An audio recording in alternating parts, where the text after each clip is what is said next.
My lesbian sister is trying to convert my girlfriend and steal her from me. I walked into my own living room and felt like I was interrupting a date, except the date was between my girlfriend Maya and my older sister Harper. Harper was sitting on the floor between Maya's legs, applying gloss to Maya's lips with her own finger. It wasn't a quick touch-up. It was slow, deliberate. I cleared my throat loud enough to wake the neighbors.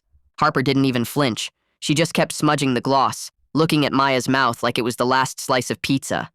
"Hey, Liam," Harper said, her voice dripping with that fake chill vibe she uses when she is guilty. "We were just experimenting with a new look. Maya has been hiding her features behind all that beige you like." "I like beige," I said, dropping my keys on the counter. "And since when do you do makeup? Last week you told Mom that lipstick was a tool of the patriarchy." Maya laughed. She actually laughed. She looked at Harper with this glazed-over look that I usually only saw when she was watching puppy videos. "Harper says I have a very fluid aura," Maya said, touching her cheek where Harper's hand had been a second ago.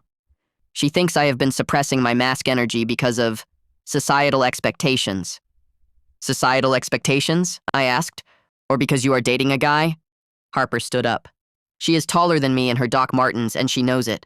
She stepped into my personal space, smelling like sandalwood and superiority. "Don't be insecure, Liam," she said, patting my shoulder with a little too much force.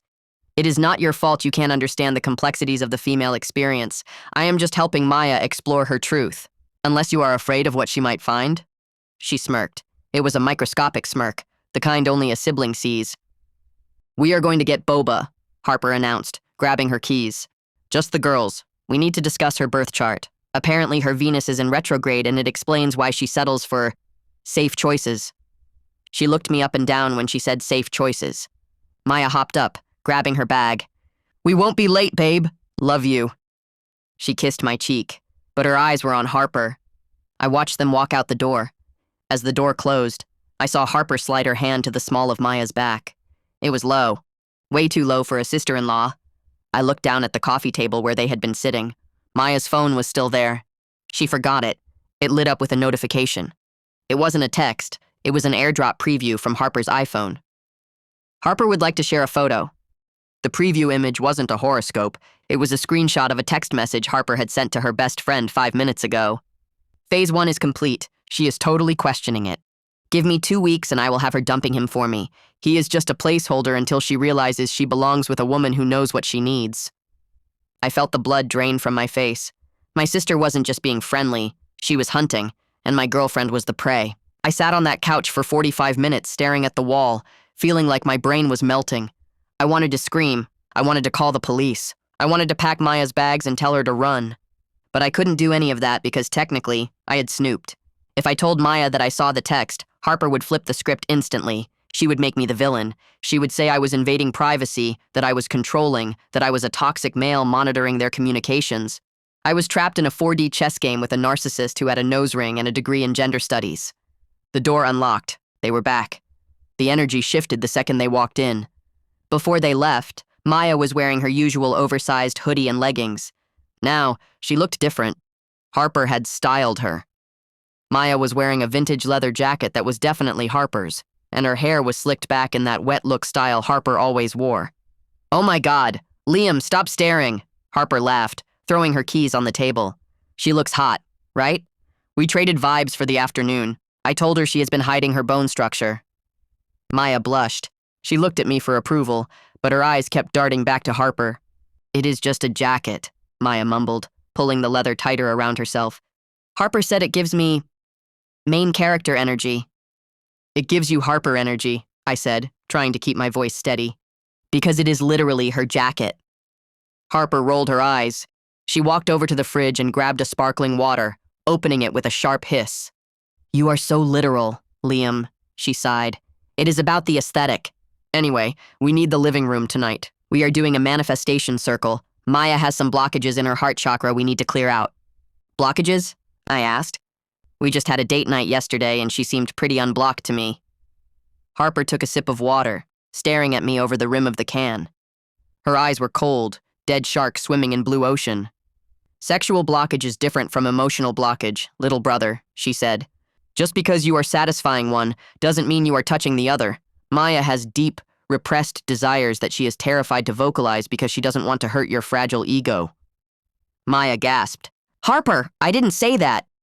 You didn't have to, babe, Harper said, turning to her and softening her voice instantly. It was a masterclass in manipulation. She went from predator to protector in a millisecond. I read it in your tarot spread at the boba shop. The Three of Swords doesn't lie. You are grieving a part of yourself that is dying in this relationship. I looked at Maya. I expected her to laugh. I expected her to tell Harper she was full of it. But she didn't. She looked down at her feet. Maybe she is right, Liam, Maya whispered. I have been feeling stuck lately, like I am playing a role. You are playing the role of a straight girlfriend, Harper interjected, and it is exhausting you. I can see it in your aura. It is gray, muddy. I stood up. I couldn't take it anymore. Okay, that is enough, I said. Harper, you are projecting. You are single and bored, so you are trying to turn my relationship into your little science project. Maya is not your doll. Harper smiled. It was the same smirk from before, the one that said she had already won. See? She said to Maya. Aggression. He tries to silence you when you express doubt. He tries to isolate you from people who see your true potential. It is textbook toxic masculinity. He is scared. Maya, he is scared that once you taste real freedom, his mediocrity won't be enough. Get out, I said. Liam, Maya shouted. Stop it! She is your sister. She is trying to help me. She is trying to sleep with you, I yelled. The room went silent. The air conditioner hummed. A car honked outside. Maya looked at me like I had just slapped her. Her face twisted into a mix of horror and disgust. Wow, she breathed. You are disgusting, Liam. You really think everything revolves around sex? You think two women can't have a deep, spiritual connection without it being sexual? That is so fetishizing. I actually can't believe you just said that. Harper shook her head, looking disappointed. I expected this, honestly. It is a defense mechanism. He can't conceptualize a world where women don't need him. She walked over to Maya and wrapped an arm around her waist. Not her shoulders. Her waist. Her hand rested on Maya's hip, fingers splayed, possessive. Come on, babe, Harper whispered into Maya's ear. Let's go to my room. The energy in here is rancid. We can do the sage cleansing upstairs. Maya nodded. She didn't even look at me. She let Harper lead her up the stairs like a lost puppy. I stood in the living room alone. I had played right into Harper's hand. She wanted me to blow up. She wanted me to look like the jealous, crazy boyfriend so she could play the safe, understanding Haven. I paced the kitchen for an hour. I could hear them upstairs. Not words, just giggles. Low music, the thumping of bass. I needed proof. Real proof. The text message wasn't enough because I couldn't admit I saw it. I needed something Maya would see with her own eyes. I walked over to the iPad on the counter. It was signed into the family cloud. Harper usually kept her stuff separate, but sometimes, if she was lazy, she didn't toggle off the syncing. I opened the Photos app. Nothing recent, just memes and screenshots of clothes. I opened Notes. Nothing. I opened Spotify. Listening on Harper's iPhone. I clicked on it. She wasn't listening to her usual techno trash. She was listening to a private playlist. The title of the playlist was just a sunflower emoji, Maya's favorite flower. I clicked on the track list. It was Curated Seduction. Girl by the Internet. Pink by Janelle Monáe. Lost Cause by Billie Eilish. And the description of the playlist? For when she finally realizes he is just a boy and I am the woman she has been waiting for. I felt sick. It was right there, publicly verifiable. But then I saw the timestamp on the current song. It wasn't playing from the beginning. It was paused. I looked up at the ceiling. The music upstairs had stopped. I crept to the bottom of the stairs. Just close your eyes, I heard Harper say. Her voice was low, soft. Trust me, Maya. You have never felt energy transfer like this. I am going to place my hands on your heart chakra and your sacral chakra. You need to breathe into my touch, okay? Okay, Maya whispered. Her voice sounded shaky. I trust you. Good, Harper said. Now, forget about Liam. Forget about the noise. Just focus on me. Focus on how my hands feel. Does that feel good? Yes, Maya breathed. And this? Harper asked. Does this feel better than him? My blood turned to ice. I didn't run up the stairs. I didn't kick the door down. I pulled out my phone. I opened the voice memo app, and I hit record. Tell me the truth, Maya, Harper purred. Have you ever felt a touch like this? So soft? So intentional? No, Maya whispered. Never. That is because I know your body, Harper said. I know it better than he does because I have the same map. I know where the hidden buttons are. Do you want me to show you? Silence. Long, agonizing silence. Harper, Maya started. I have a boyfriend. He is downstairs, Harper whispered. He doesn't have to know. This is just healing, Maya. This is just two souls connecting. Unless you want it to be more? Because I can feel your heart racing. I can feel your skin heating up under my hands. You want this, don't you? I held my breath. My thumb hovered over the stop button. Maya stammered. Say it, Harper commanded. Say you want me to touch you. Suddenly, the door upstairs slammed open. I hadn't moved. Harper had opened the door. She was standing at the top of the stairs, looking down at me holding my phone. Maya was sitting on the bed behind her, fully clothed but looking flushed and confused. Harper wasn't surprised to see me recording. She smiled, a wide, predatory grin. Did you get all that? She called down. Make sure you save it. It will be great for the breakup compilation. She turned back to Maya. See? Harper said, loud enough for the neighbors to hear. I told you he was stalking us. He was recording us through the door. Maya, he is obsessed. He is dangerous. Maya stood up and walked to the doorway. She looked down at me, phone in hand. She didn't look guilty. She looked terrified. Liam? She asked, her voice trembling. Why were you recording us? Because she was sexually harassing you, I yelled, waving the phone. I have it on tape. She was telling you to forget about me. She was touching you. I was helping her with a breathing exercise, Harper shouted back, stepping in front of Maya like a human shield. She was having a panic attack because of you, and you are down here recording it like some kind of creep. That is not what I heard, I argued. Maya, Harper said, grabbing Maya's shoulders and turning her away from me. Look at me. Did I touch you inappropriately, or was I holding your hands to ground you? Maya looked at Harper.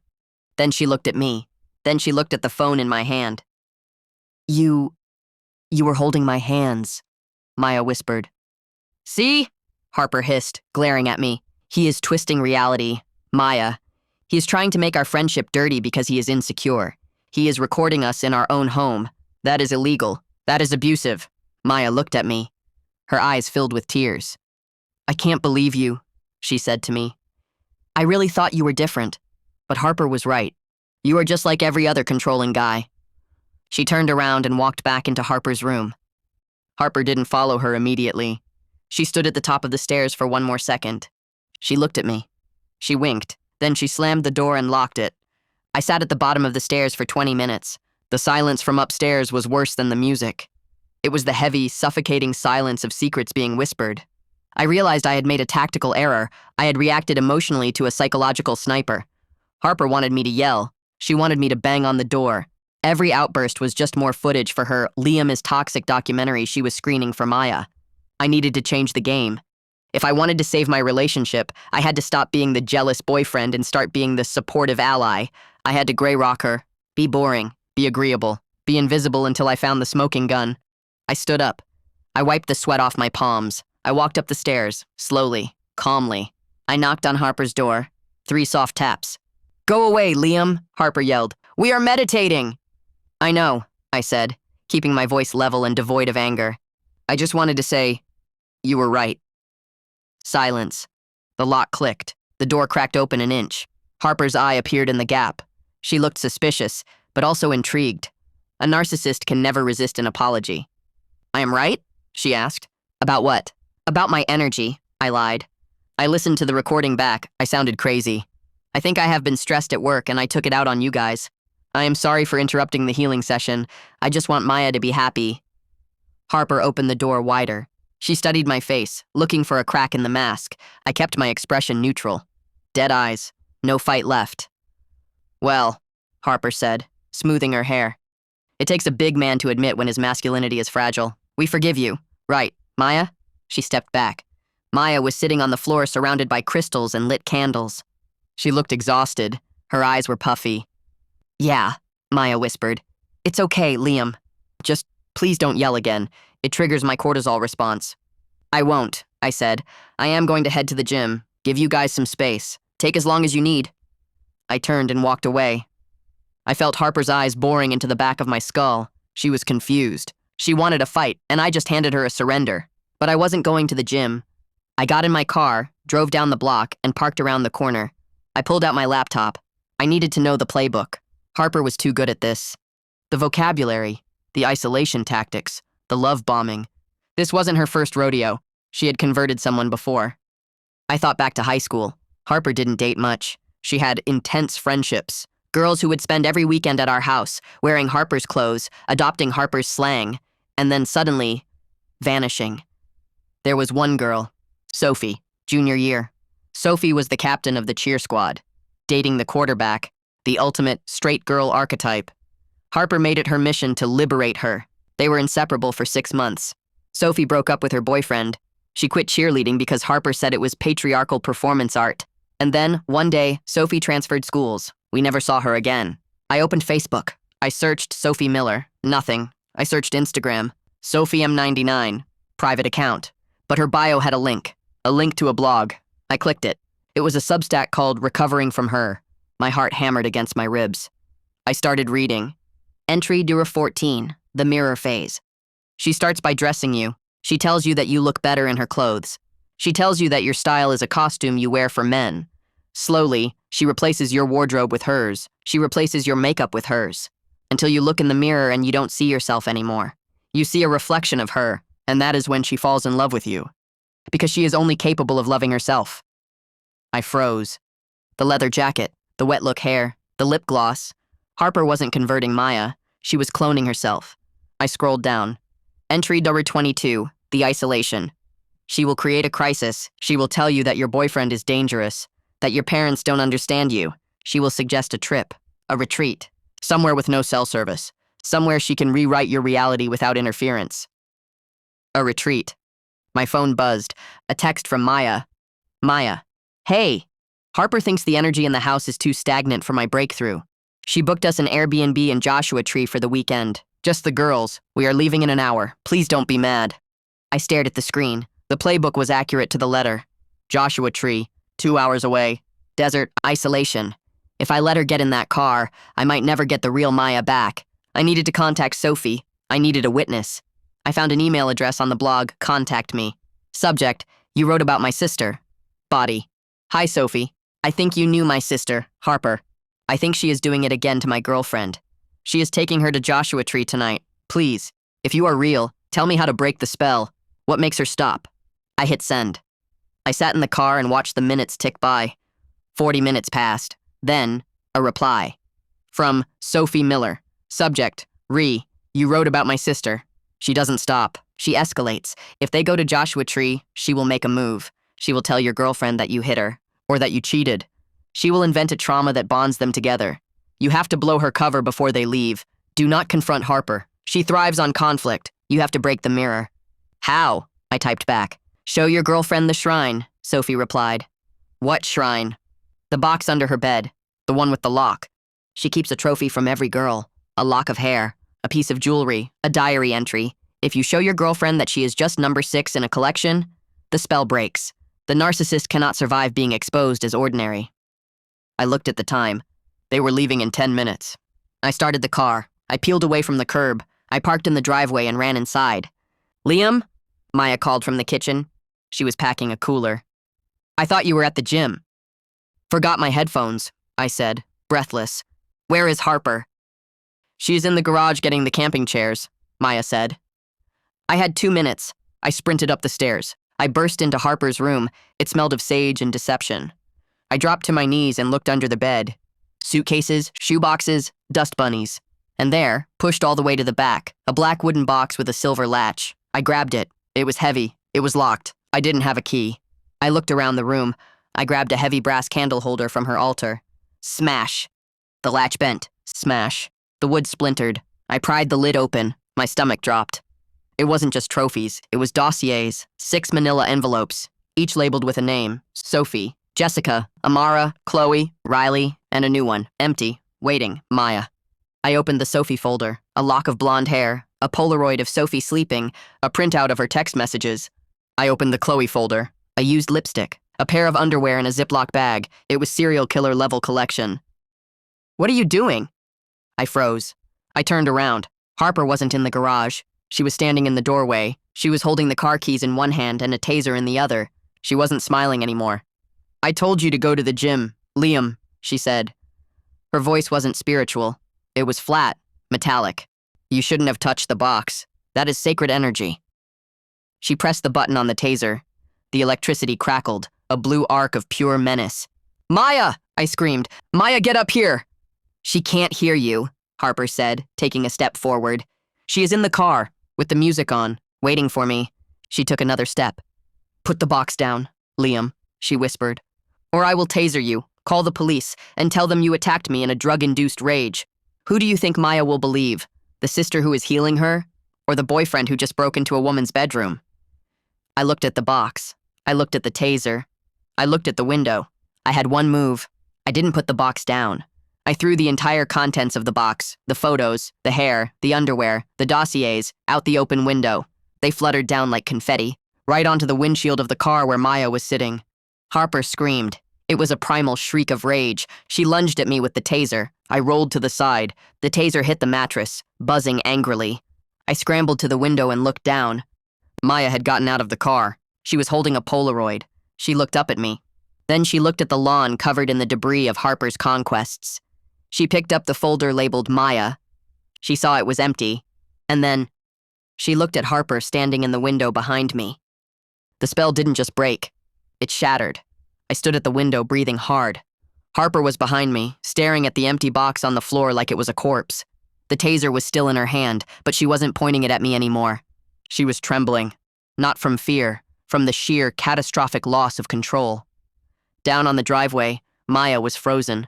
She was holding the Maya folder in one hand and a Ziploc bag containing Chloe's underwear in the other. She looked up at us. Her face wasn't angry. It was horrified. It was the look of someone realizing they had been sharing a bed with a monster. You ruined it, Harper whispered. Her voice sounded like broken glass. You ruined everything. She was almost ready. She was almost mine.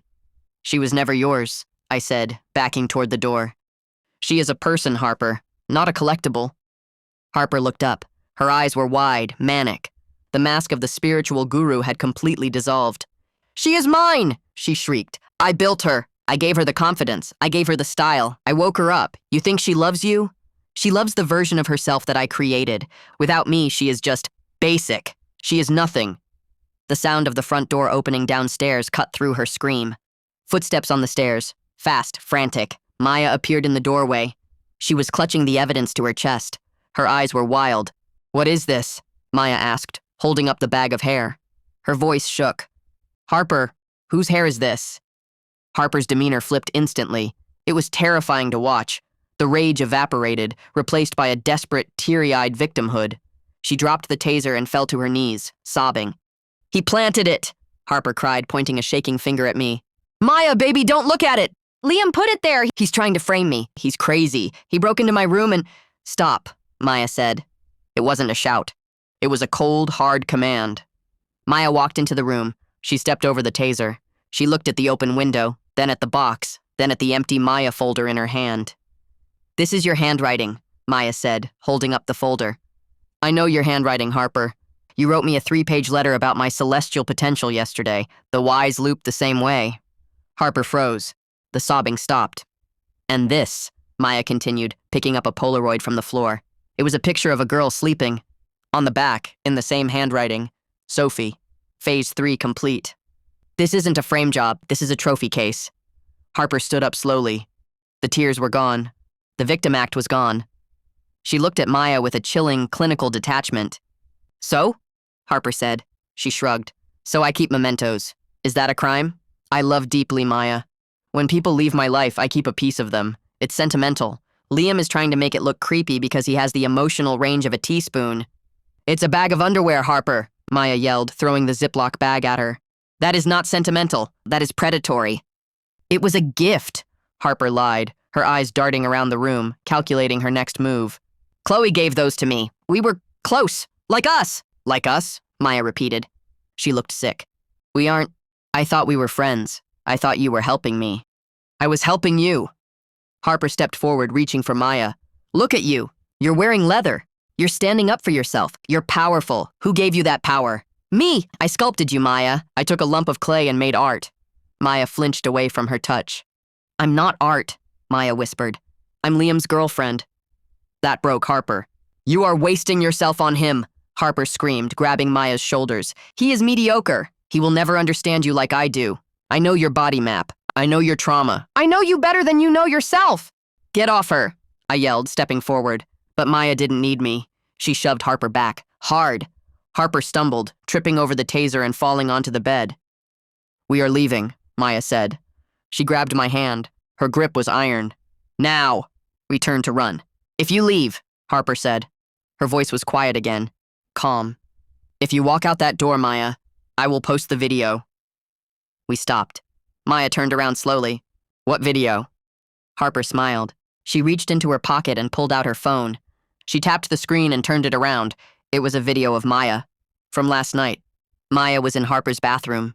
She was crying. She was sitting on the floor, wrapped in a towel, talking to Harper. I just feel so lost sometimes, Video Maya sobbed. Like I don't know who I am. Sometimes I wonder if I even want to be here anymore. It was a vulnerable, private moment of depression. A moment she had trusted her friend with. You recorded that? Maya whispered. I was having a breakdown. I document everything, Harper said, for the journey. But if you leave with him, I might accidentally upload this to your work Slack or send it to your parents. They think you're so stable, don't they? The perfect daughter? Imagine if they saw you spiraling. Imagine if your boss saw you admitting you don't want to be here. It was blackmail. Pure, unadulterated blackmail. Maya went pale. She worked in HR. A video like that, implying suicidal ideation, could ruin her career. It could get her put on mandatory leave. It would humiliate her. You wouldn't, Maya said. Try me, Harper said. Stay. We go to Joshua Tree. We finish the work. And the video stays private. Leave, and the world sees the real Maya. I looked at Maya. She was trembling. She was trapped. This was the crisis Sophie had warned me about. The escalation. I needed to neutralize the threat. Post it, I said. Both of them looked at me. What? Harper laughed. You want me to ruin her life? Post it, I repeated, stepping in front of Maya. Because the second you do, I will post the recording I made on the stairs. The one where you are sexually coercing my girlfriend. The one where you tell her to forget about me and touch you. And I will send it to Mom and Dad and your boss at the yoga studio. And I will attach the police report I am about to file for the taser assault. Harper's smile faltered. You don't have the guts, she sneered. I have nothing to lose, I said. You have a reputation. You have your guru status. You have your clients. You think they want a predator teaching them mindfulness? I pulled out my phone. I held up the screen. My finger hovered over send. Mutually assured destruction, Harper, I said. You delete that video. You delete the backups. You delete the cloud sync, right now, or I burn your entire life to the ground. Harper stared at me. She looked at Maya. She looked at the phone. She knew she had lost the leverage. Her video was embarrassing for Maya. My recording was criminal for her. Fine, Harper spat. She tapped her screen aggressively. Delete. Recently deleted. Delete all. Happy? She sneered. Now get out, both of you. You are messing up my chakras. We aren't done, I said. The keys. What? The keys to my apartment, I said. You have a spare. Give it to me. Harper reached into her pocket and threw a key at my head. I caught it. And stay away from us, I said. If I see you near Maya again, I call Sophie, and Chloe, and Riley, and we start a class action lawsuit. Harper didn't answer. She just turned her back to us and started rearranging her crystals on the bedside table, humming a low, dissonant tone. Dissociating. Pretending we didn't exist anymore. I pulled Maya out of the room. We ran down the stairs. We ran out the front door. We got into my car. Maya was shaking so hard she couldn't buckle her seatbelt. I did it for her. I peeled out of the driveway. I didn't look back at the house. We drove in silence for 5 minutes. Maya was staring out the window, clutching the Maya folder I had thrown on the lawn. She hadn't let go of it. I'm sorry, she whispered finally. I'm so sorry, Liam. I was so stupid. You weren't stupid, I said, reaching over and taking her hand. You were targeted. She is a professional manipulator. She had a playbook. Maya opened the folder. It was empty. She wanted to fill this, Maya said, her voice hollow. She wanted a piece of me. She didn't get one, I said. Maya looked at me. Her eyes were dark, haunted. Liam, she said, we can't go to your apartment. Why not? I asked. I got the key back. She can't get in. No, Maya said. You don't understand. Before you came home, while we were packing, she swallowed hard. She asked to borrow my phone to sync a playlist, Maya said. I gave it to her for 10 minutes. She went into the bathroom with it. My stomach dropped. Liam, Maya whispered. I think she installed something, because my battery is draining really fast. And look at the location icon. I looked at her phone screen. The little blue arrow in the corner was solid. Someone was tracking us. Throw it, I said. What? Throw the phone, I yelled. Out the window, now. Maya rolled down the window. She chucked her iPhone 15 onto the side of the highway at 60 miles an hour. We watched it bounce and shatter in the rearview mirror. Where are we going? Maya asked, panic rising in her voice again. We are going to the one place she won't follow us, I said. We are going to Mom and Dad's. But Harper told me they hate me, Maya said. She said your mom thinks I'm trashy.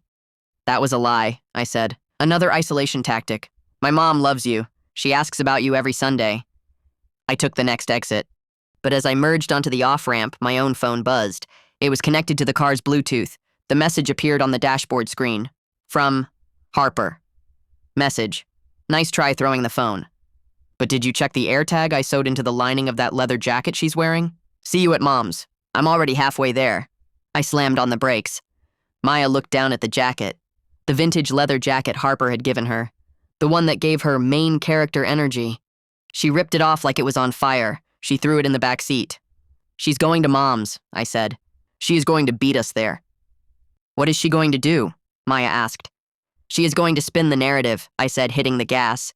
She is going to tell them I attacked her. She is going to show them the bruises from when she fell on the bed.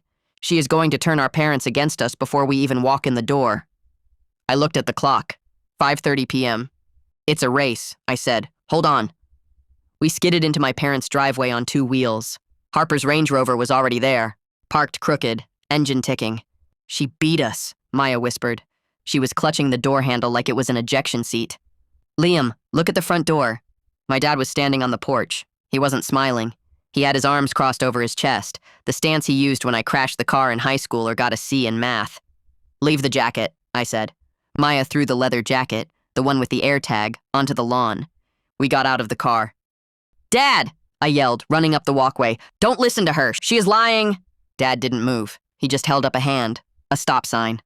Inside, he said. His voice was low. Both of you, now. We walked into the house. It smelled like pot roast and lemon pledge, the smell of my childhood, the smell of safety. But right now, it felt like walking into a courtroom. Mom was sitting on the floral sofa. She was holding a box of tissues. And Harper? Harper was sitting on the floor at Mom's feet, head resting on Mom's knee. She was sobbing. Not the fake, dramatic sobbing from before. This was quiet, shaking, hyperventilating sobs. She had a bag of frozen peas pressed to her cheek. Oh my God, Maya breathed. Sit down, Dad commanded. He pointed to the 2 armchairs opposite the sofa, the interrogation chairs. Dad, she is acting, I shouted. She attacked us, she tased me. Lower your voice, Mom snapped. She looked at me with eyes I didn't recognize. Fear, disappointment. Look at your sister, Liam. Look what you did to her. Harper lowered the bag of peas. There was a red mark on her cheek, a bruise forming. I didn't touch her, I protested. She fell. She tripped over her own taser when Maya pushed her. Maya pushed her? Dad asked, looking at Maya. Is that true? Maya, did you push Harper? Maya froze. I shoved her away. She was grabbing me. She was screaming at me. Because he was hallucinating, Harper wailed. She looked up at Mom with big, wet eyes. Mom, it was so scary. We were just packing for the trip. We were so happy. And then Liam burst into the room screaming about boxes and underwear. He was tearing the room apart. He looked manic. She paused for effect. He threw a heavy wooden box at me, Harper whispered. That is how I got the bruise. He threw it right at my face. Liar! I screamed. I threw it out the window. See? Harper cried, shrinking back against Mom. He admits he threw it. He is unstable, Mom. I think he is on something. I found pills in his bathroom last week, but I didn't want to tell you because I thought I could help him. My jaw dropped. The drug accusation. The ultimate trump card to discredit a witness. I am not on drugs, I said, standing up. I found her trophy box. The box where she keeps souvenirs from all the girls she is obsessed over. Sophie, Chloe, she has their hair. Mom, she has their underwear. Mom flinched. The name Sophie hit a nerve. I saw it. A flicker of recognition. Liam, stop, Mom said, her voice trembling. Sophie moved away. You know that. Sophie ran away, I countered. Because Harper tried to become her, just like she is trying to become Maya.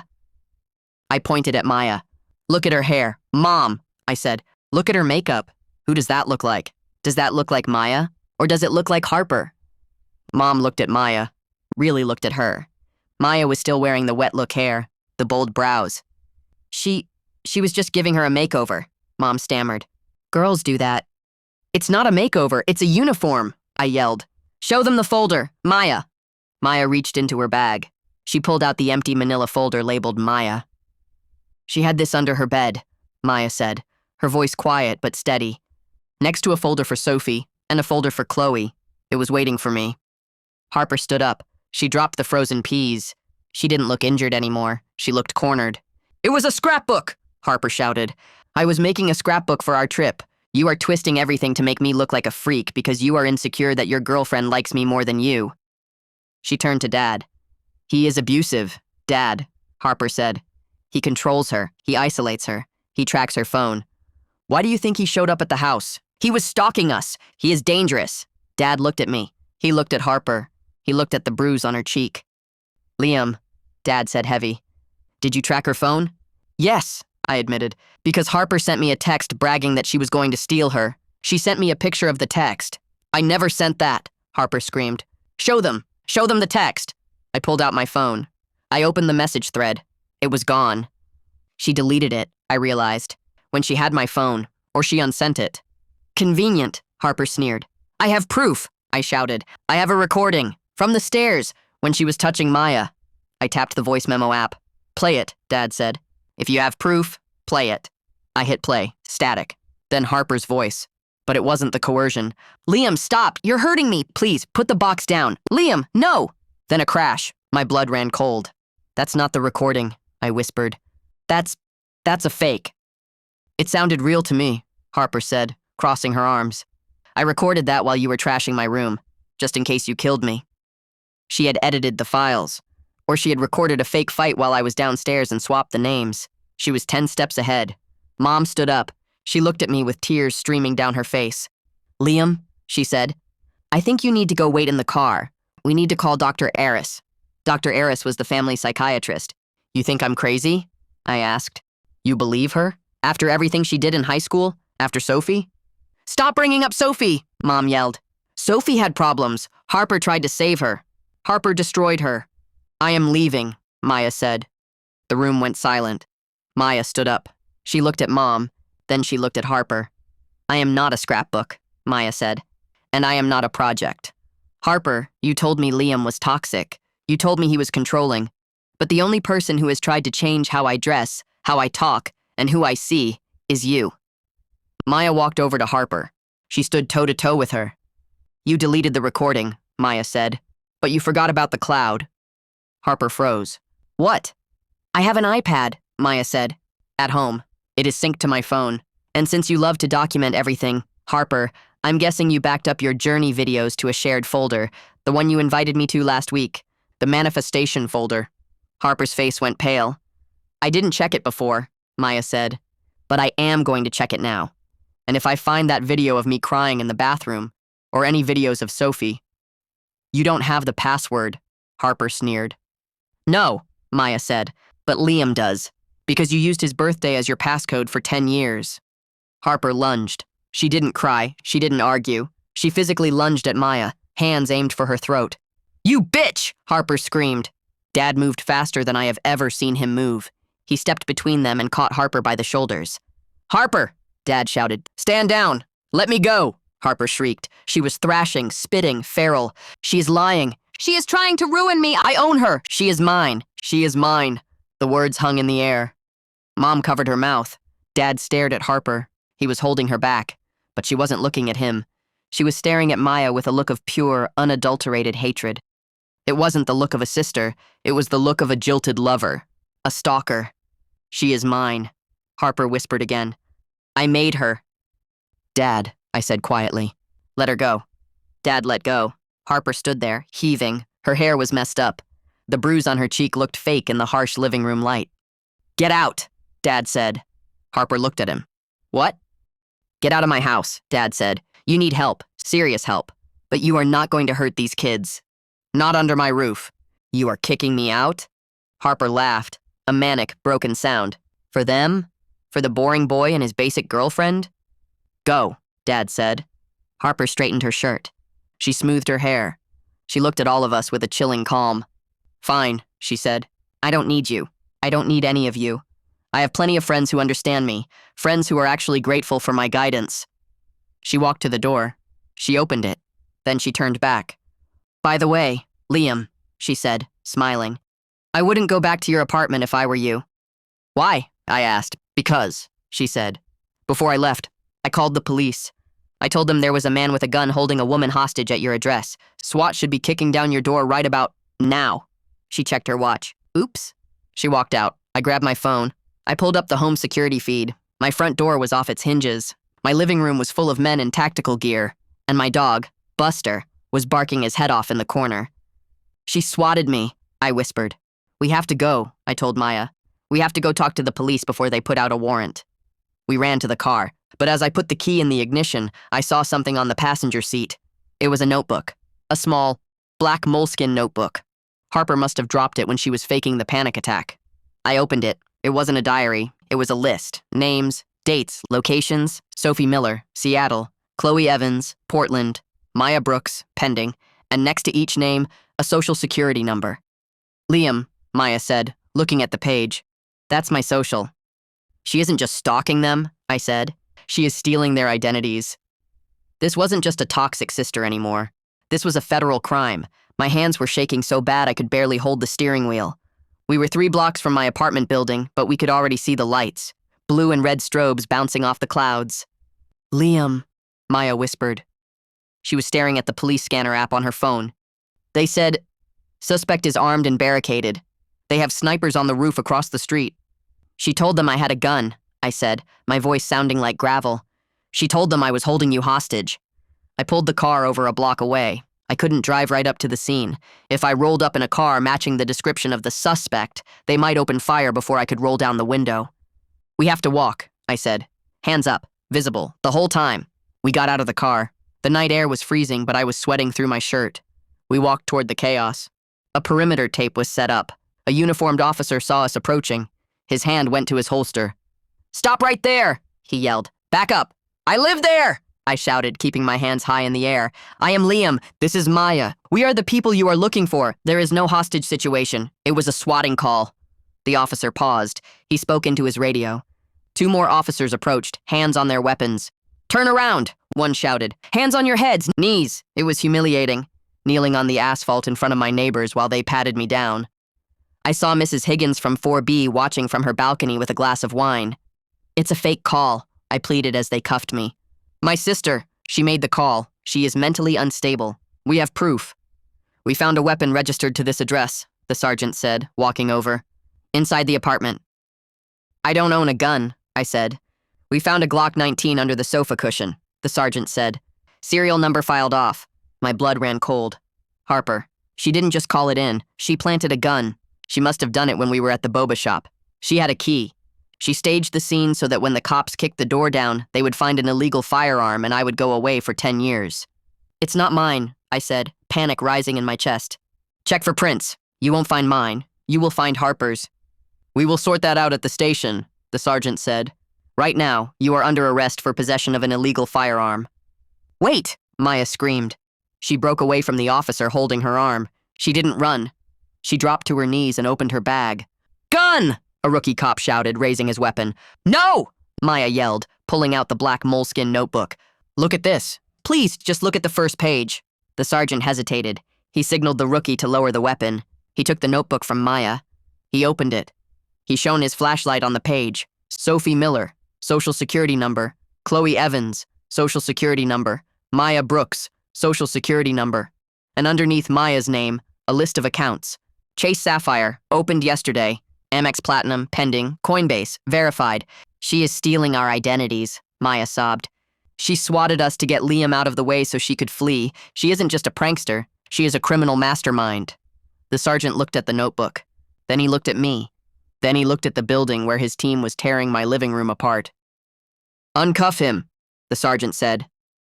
10 minutes later, we were sitting in the back of an ambulance, not because we were hurt, but because it was the only warm place to sit while the sergeant took our statements.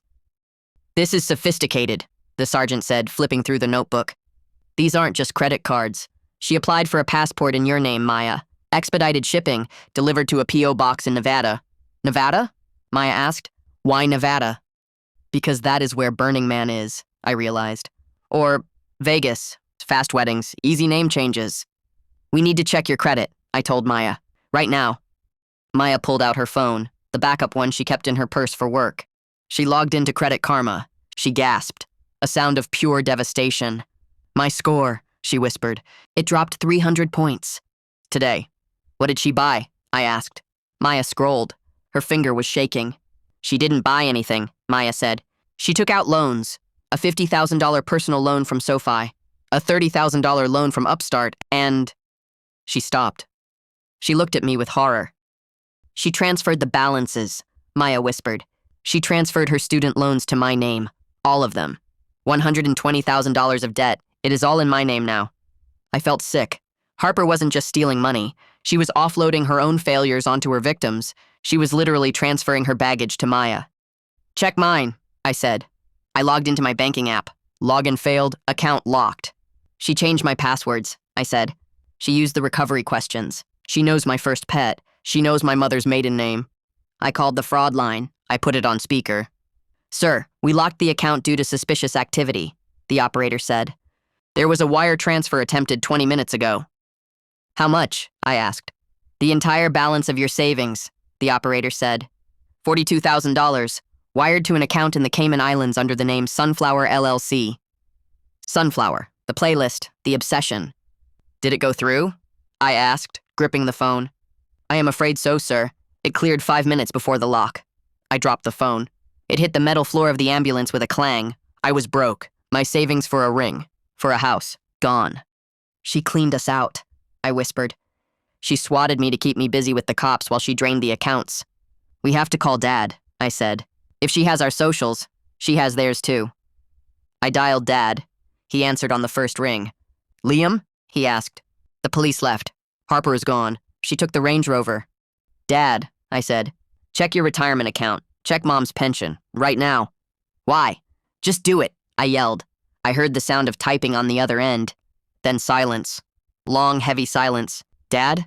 "It's gone," Dad whispered. His voice sounded old. "The 401k, the investment portfolio, it says 0. I closed my eyes. "She accessed it from the iPad," Dad said. "She said she was showing Mom pictures of the trip. She must have transferred it all." "How much, Dad?" "Everything, Liam. 30 years of work, $2 million. Harper hadn't just attacked us. She had nuked the entire family. She had waited until she was caught, and then she executed the scorched earth protocol." "Where is she?" I asked the sergeant, who was listening to the call.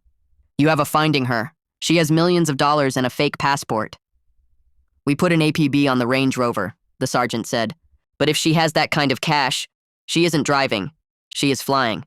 My phone buzzed. It was a notification from my Ring camera, not the front door, the inside camera, the one in the living room that the SWAT team had just cleared. Movement detected. I opened the app. The apartment was a wreck. Sofa overturned. Cushions slashed. But there, standing in the middle of the wreckage, was a figure. It wasn't a cop. It was a woman. She was wearing Maya's clothes. The leather jacket we threw on the lawn at my parents' house. She must have circled back and grabbed it. She was wearing the jacket.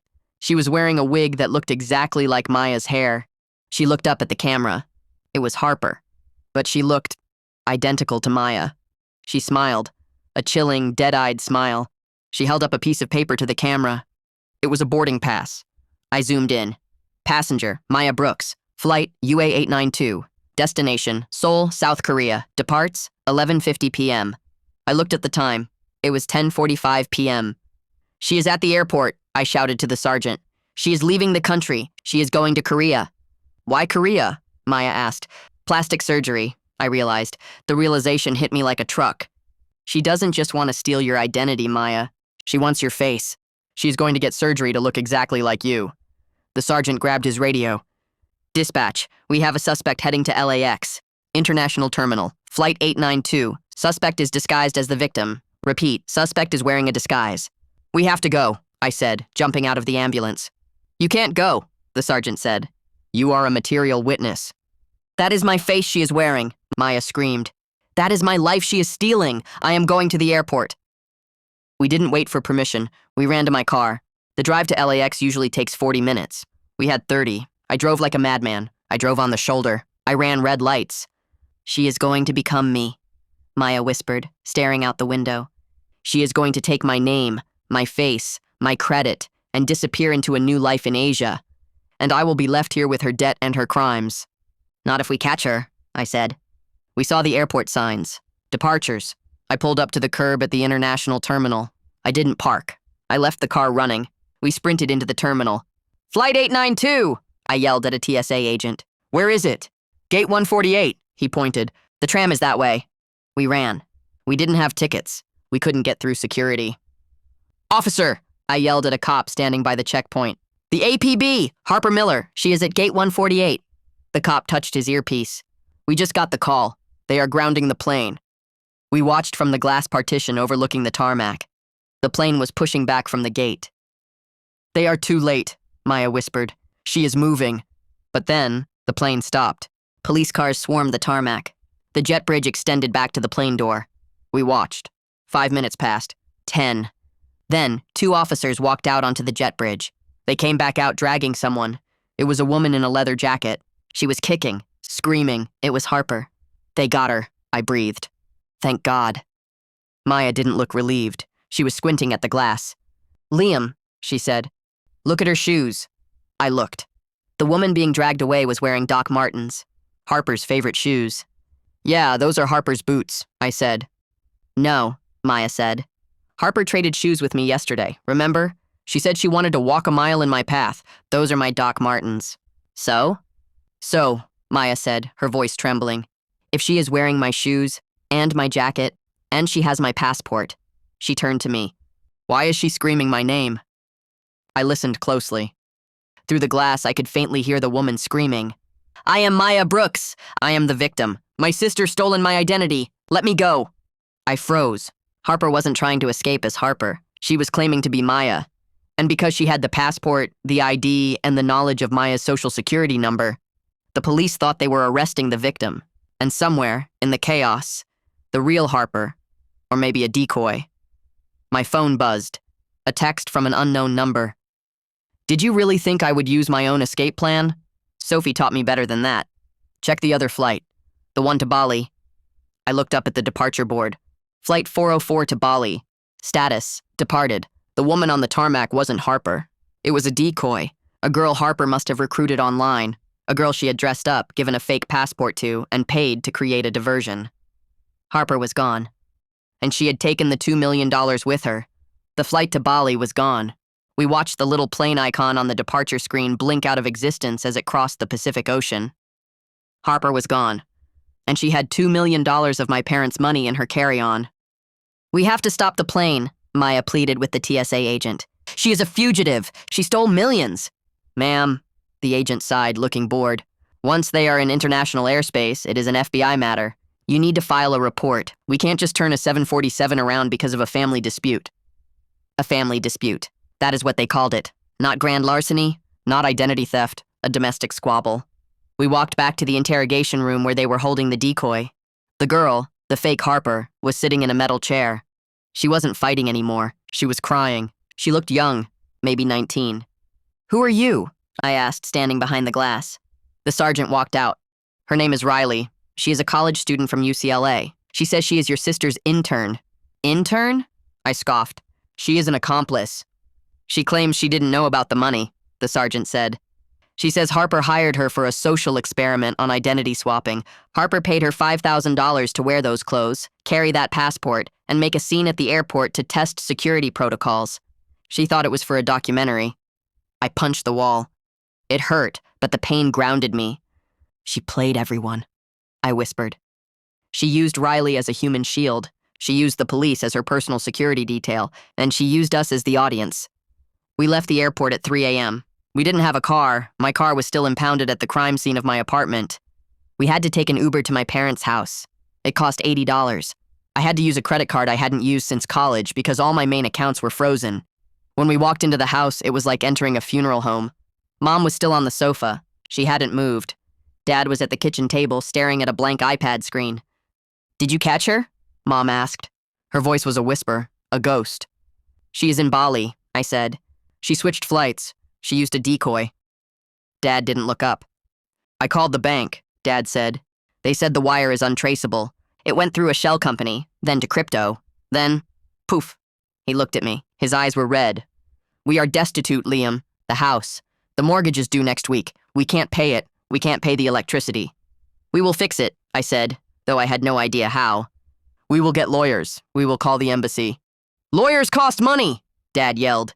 He slammed his fist on the table. "We have nothing. She took the retirement. She took the emergency fund. She even took the college savings for the grandkids we don't have yet."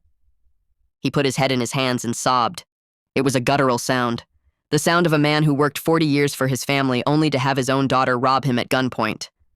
Maya walked over and put a hand on his shoulder. "We aren't giving up," Maya said. "She thinks she won because she has the money, but she made a mistake." "What mistake?"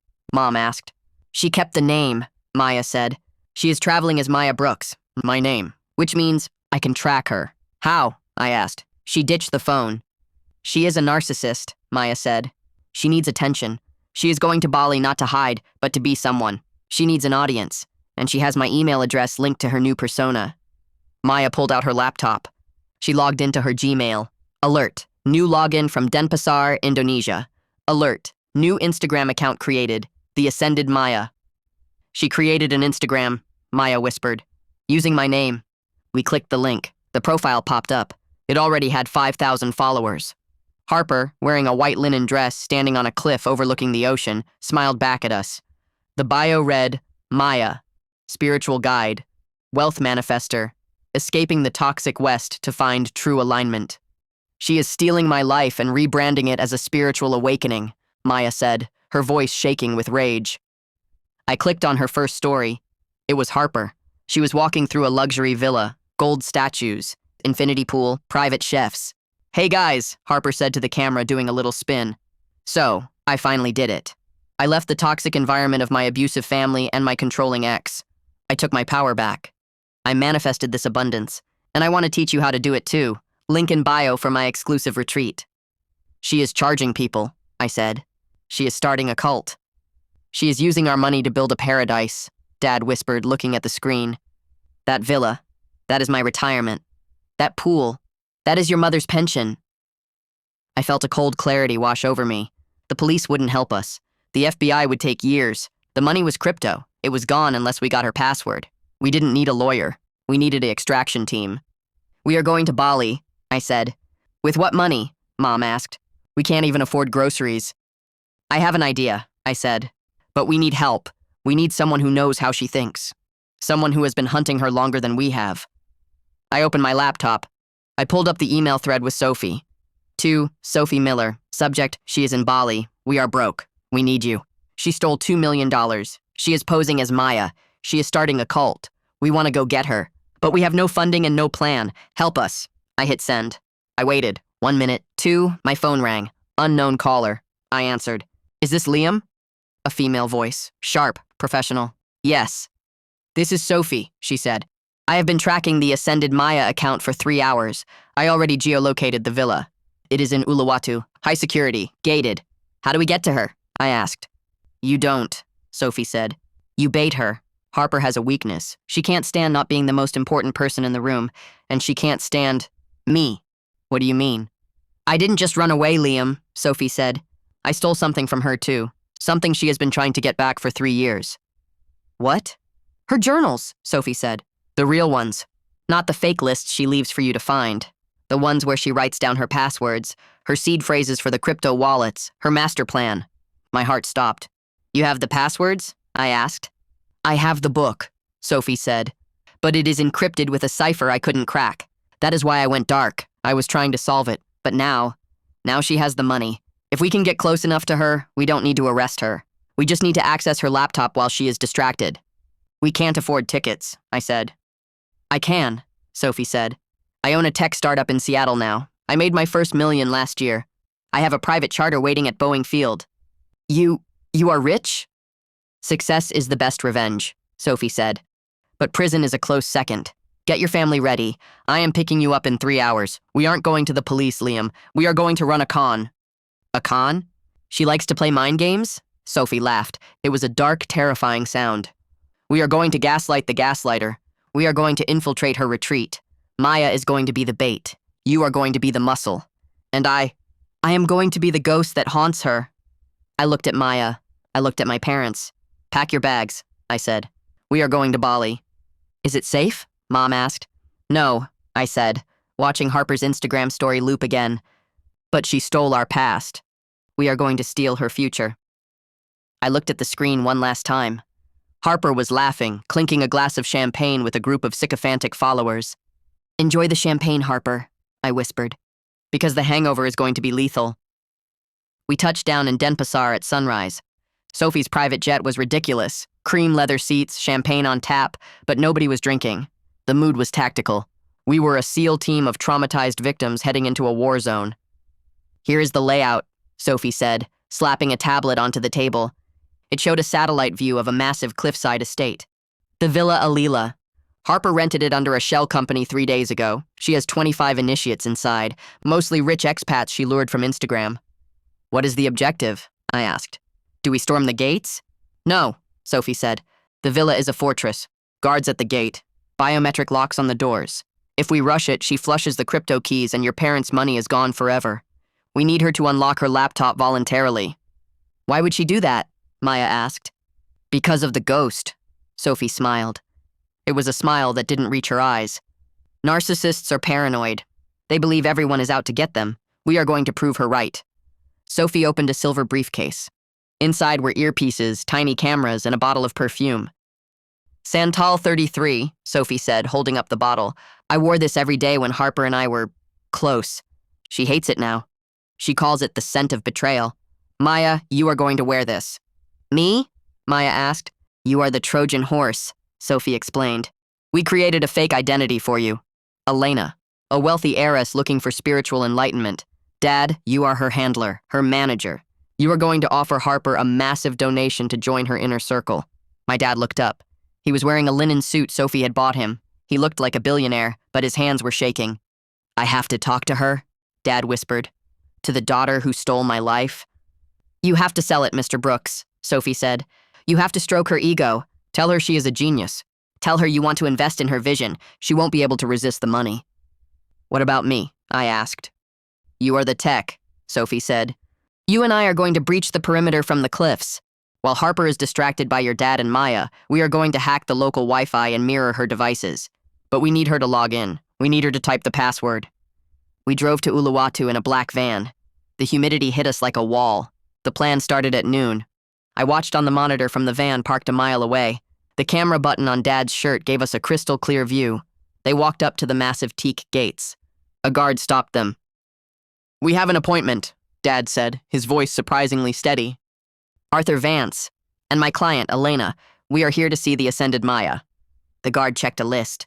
He nodded. The gates opened. The villa was insane. Infinity pools cascading down the cliff, white silk drapes blowing in the wind, and everywhere, people dressed in white linen, moving in slow motion, smiling that vacant, terrifying smile. And there she was.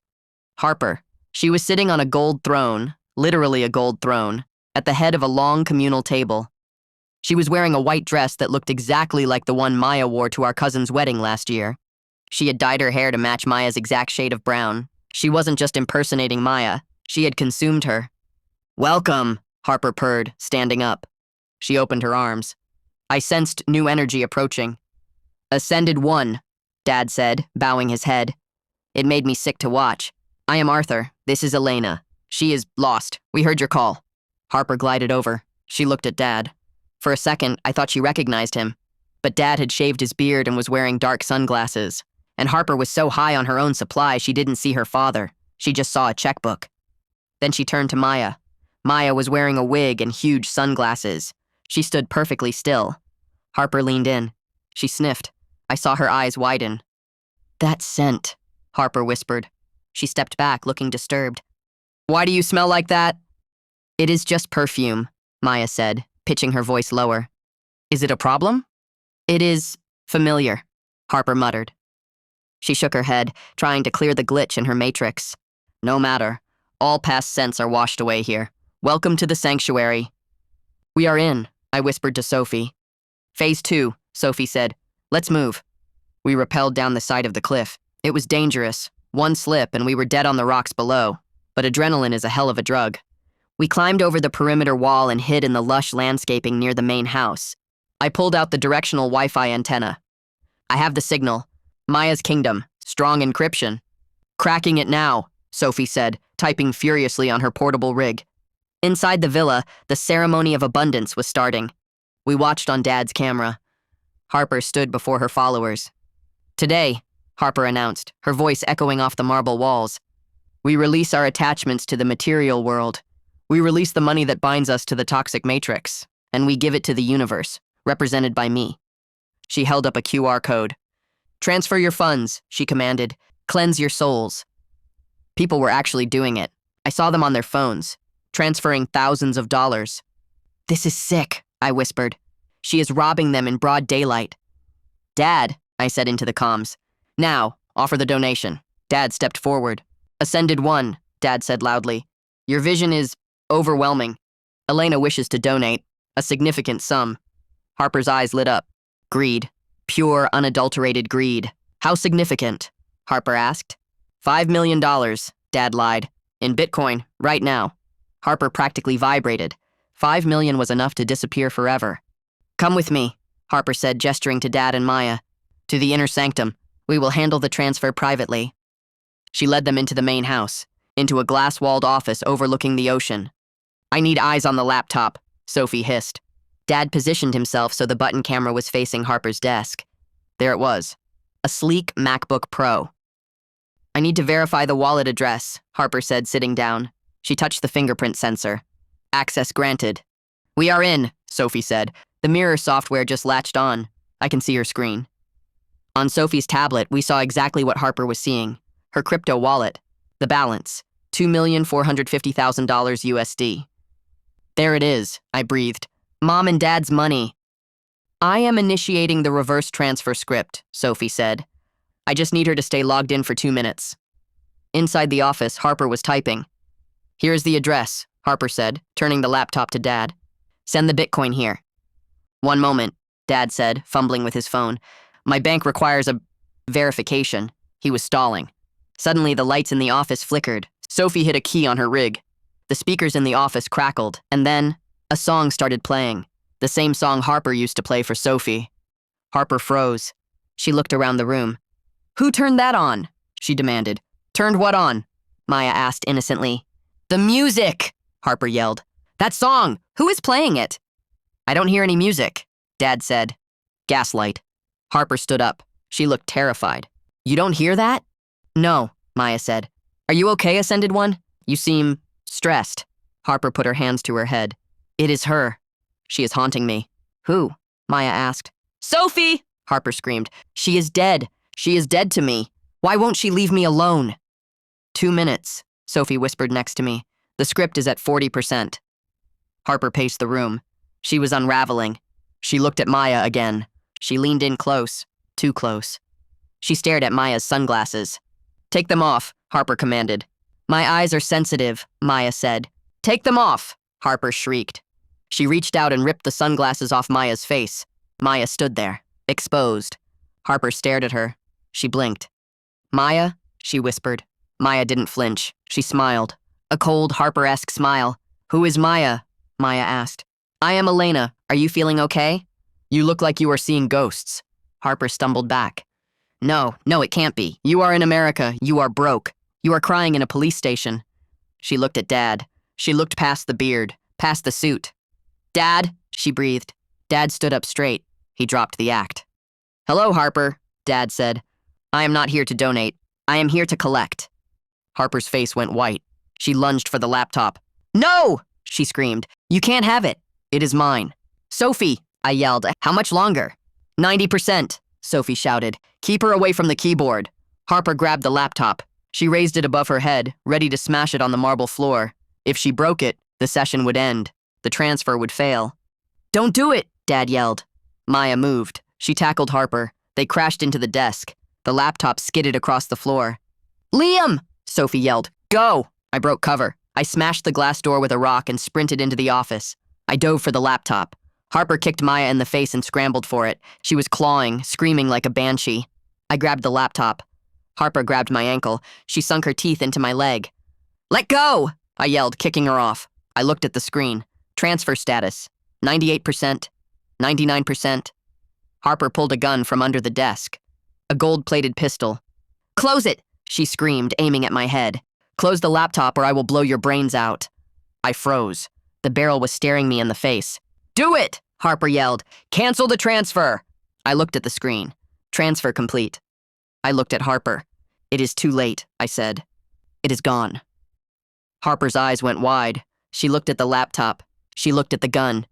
"You ruined me," she whispered. She turned the gun away from me. She pointed it at the window. Bang!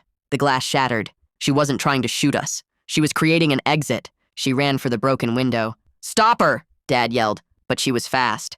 She vaulted through the shattered glass, out onto the terrace. We ran to the edge. Below us, the cliffs dropped 300 feet into the churning ocean. Harper was standing on the edge. The wind was whipping her white dress. She looked like a ghost. "You think you won?" she screamed over the wind. "You didn't win. You just made me famous." "Harper, come back," Dad shouted, stepping forward. "We have the money. We can help you. Just step away from the edge."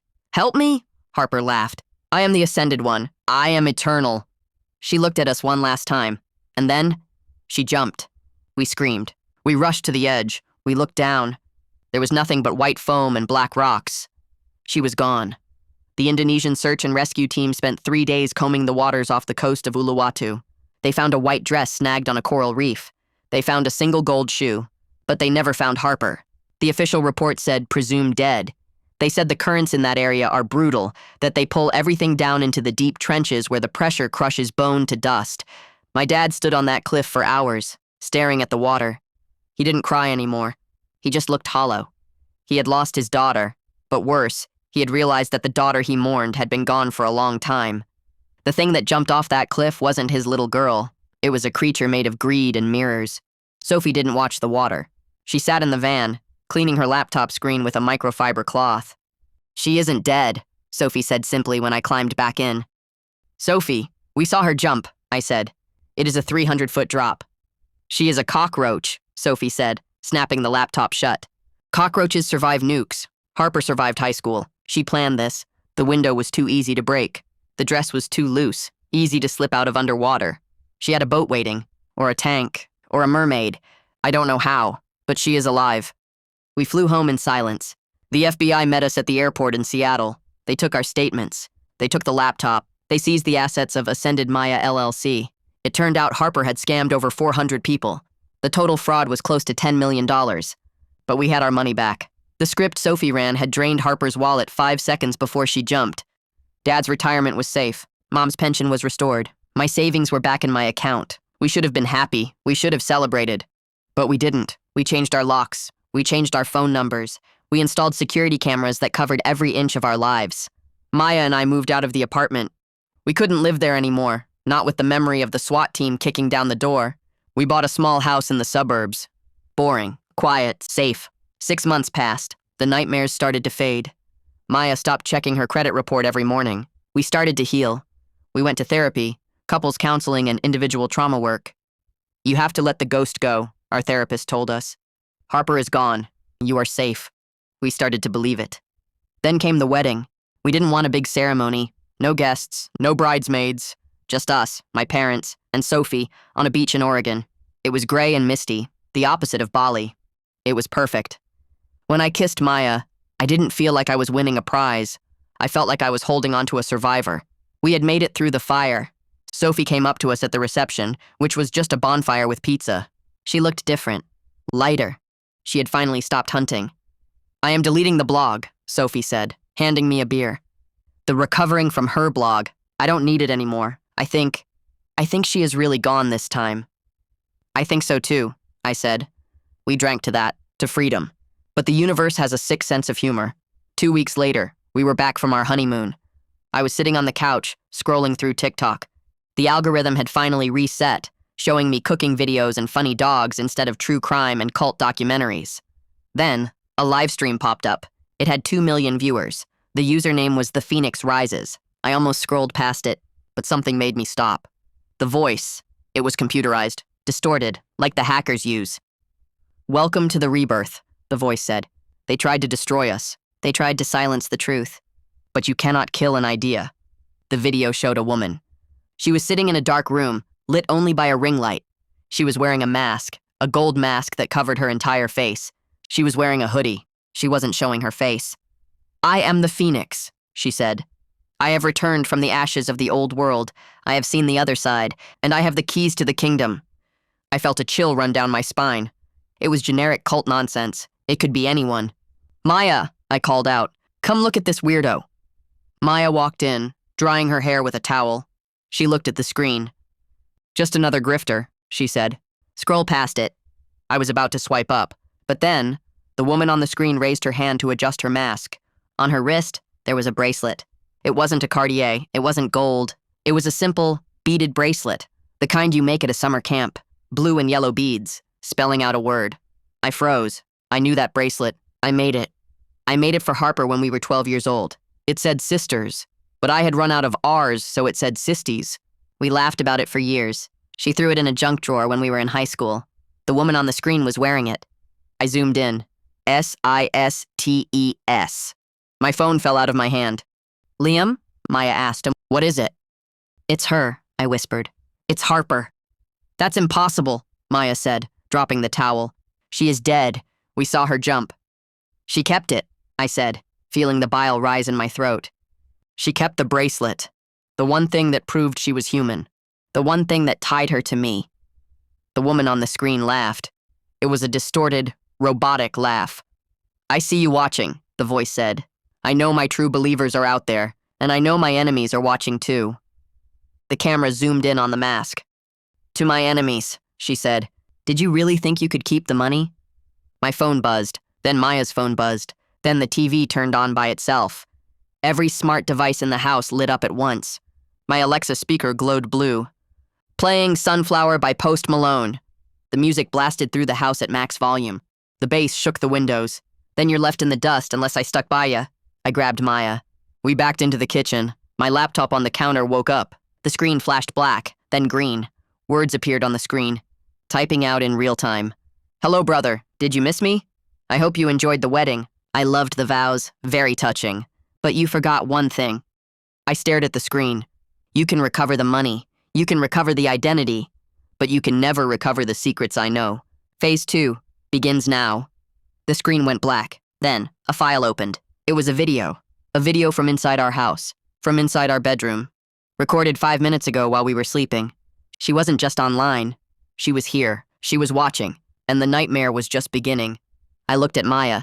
She was screaming, but I couldn't hear her over the music. I grabbed a knife from the block. I stood in front of her. We weren't victims anymore. We were warriors, and if Harper wanted a war, she was going to get one. I looked directly into the laptop camera.